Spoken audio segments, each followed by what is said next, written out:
উত্তরের জেলা পঞ্চগড়ের উপর দিয়ে বয়ে যাচ্ছে শৈত্যপ্রবাহ। টানা ৩ দিন ধরে দেশের সর্বনিম্ন তাপমাত্রা বিরাজ করছে এখানে। এছাড়া চাঁপাইনবাবগঞ্জে গত কয়েকদিন ধরে ঘন কুয়াশার সঙ্গে হিমেল হাওয়ার কারণে তীব্র শীতের প্রকোপ অব্যাহত রয়েছে। এই বৈরী আবহাওয়ায় সবচেয়ে বেশি ক্ষতির মুখে পড়েছে বোরো ধানের বীজতলা।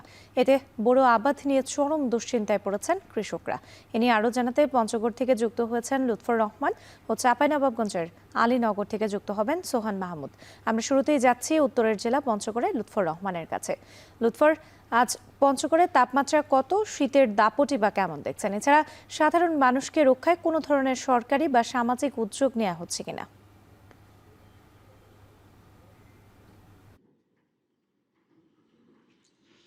রাত্রি আজ সকালে পঞ্চগড়ের যে সর্বনিম্ন তাপমাত্রা সেটি মাপা হয়েছে ৮.৬ ডিগ্রি সেলসিয়াস। গতকাল ছিল ৭.৩ ডিগ্রি সেলসিয়াস। এটি দেশের সর্বনিম্ন তাপমাত্রা ছিল এবং টানা ৩ দিন ধরে দেশের যে সর্বনিম্ন তাপমাত্রা সেটি প্রান্তিক এই জেলায় বিরাজ করছে। আমরা দেখেছি যে হিমালয়কন্যা পঞ্চগড়ে বরাবরই শীতের তীব্রতা একটু বেশি থাকে। এবারও কিন্তু আমরা সেই রকম চিত্রই লক্ষ্য করছি। পৌষের শুরু থেকেই উত্তরের এই জেলার ওপর দিয়ে শীতের যে দাপট সেটি কিন্তু চলছে এবং গত কয়েকদিন ধরে যে শৈত্যপ্রবাহ সেটি কিন্তু বয়ে যাচ্ছে এবং আমরা যেটি দেখেছি যে এই শীতের তীব্রতা বাড়ায় কিন্তু নিম্ন আয়ের মানুষের কিন্তু দুর্ভোগ বেড়েছে। বিশেষ করে খেটে খাওয়া মানুষ, দৈনিক আয় নির্ভর মানুষ, পঞ্চগড়ের বিরাট অঙ্কের দরিদ্র মানুষ যারা শ্রমজীবী মানুষ রয়েছে তারা কষ্টে পড়েছেন এবং বিশেষ করে পঞ্চগড়ের নদীর করতোয়া, মহানন্দা সহ বিভিন্ন নদীতে যেসব পাথর এবং বালু শ্রমিক রয়েছে তাদের কষ্টটা আরও বেশি, কারণ এই কনকনে হাড় কাঁপা শীত উপেক্ষা করেও তাদেরকে বরফের মতো ঠান্ডা পানিতে নেমে বালি এবং পাথর উত্তোলন করতে হয়। তার পাশাপাশি জানিয়ে রাখি, এই জেলার দরিদ্র অসহায় মানুষের জন্য এখন পর্যন্ত সরকারিভাবে ২১,০০০-এর মতো শীতবস্ত্র পাওয়া গেছে। তা কিন্তু উপজেলা নির্বাহী কর্মকর্তার মাধ্যমে তারা বিতরণ করেছেন বলে জানিয়েছেন।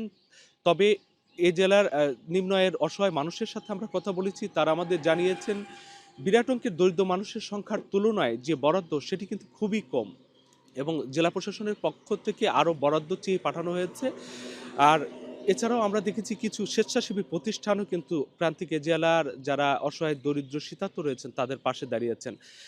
আমরা বিভিন্ন এলাকায় ঘুরেছি, সেই যারা নিম্ন আয়ের মানুষ রয়েছেন, বিশেষ করে অসহায় দরিদ্র মানুষ রয়েছেন, তারা কিন্তু শীতে খুব কষ্ট পাচ্ছেন বলে আমরা দেখেছি এবং আমরা আবহাওয়া অফিসের সাথে কথা বলেছি। তারা আমাদের জানিয়েছেন যে আগামী কয়েকদিনে কিন্তু তাপমাত্রা এমনটাই থাকবে, তবে দিনে কিন্তু সূর্যের দেখা মিলবে বলে তারা আমাদের জানিয়েছেন। তবে জানুয়ারিতে আরও কয়েকটি শৈত্যপ্রবাহের পূর্বাভাসের কথাও তারা জানিয়েছেন। আর এই মুহূর্তে কিন্তু সূর্যের দেখা মিলেছে এবং ঘন কুয়াশা যেটি অব্যাহত ছিল সেটি কিন্তু ধীরে ধীরে কমে যাচ্ছে এবং তাপমাত্রা বাড়ছে। তো রাত্রি এই ছিল আমার কাছে পঞ্চগড় থেকে শীতের সার্বিক চিত্র।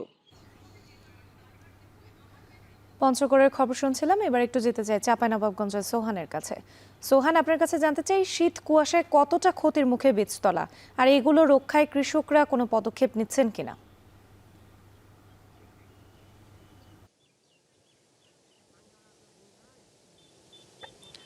রাত্রি গত 10 দিনের বেশি সময় ধরে আসলে চাঁপাইনবাবগঞ্জে শীতের তীব্রতা অনেকটাই বেড়েছে। এতে কিন্তু চাঁপাইনবাবগঞ্জের যে বীজতলাগুলো আছে, বড় বীজতলা, এটি কিন্তু অত্যন্ত ক্ষতিগ্রস্ত হচ্ছে। ইতিমধ্যেই আমরা একটি বীজতলায় সকাল থেকে অবস্থান করছি। কৃষকরা বলছেন এই বীজতলাগুলোর অর্ধেকের বেশি আসলে নষ্ট হয়ে গেছে। নষ্ট হয়ে যাওয়ার কারণ রাত্রি আপনাকে যদি বলি, গত 10 দিন থেকে আসলে অনেকটাই শৈত্যপ্রবাহ বইছিল, 10 ডিগ্রির নিচে নেমেছিল এখানকার তাপমাত্রা। সেক্ষেত্রে এই বীজতলাগুলো অনেকটাই নষ্ট হয়েছে। এতে কিন্তু অনেকটাই দুশ্চিন্তায় পড়েছেন এখানকার কৃষকরা বলছেন এইভাবে আর 2-3 দিন যদি শৈত্যপ্রবাহ কিংবা শীতের তীব্রতা বাড়তে থাকে, সেক্ষেত্রে কিন্তু এই বীজতলাগুলো একেবারেই নষ্ট হয়ে যাবে। তাদেরকে আবারও বীজতলা নতুন করে রোপণ করতে হবে। আমরা কৃষি বিভাগের সঙ্গে কথা বলছিলাম।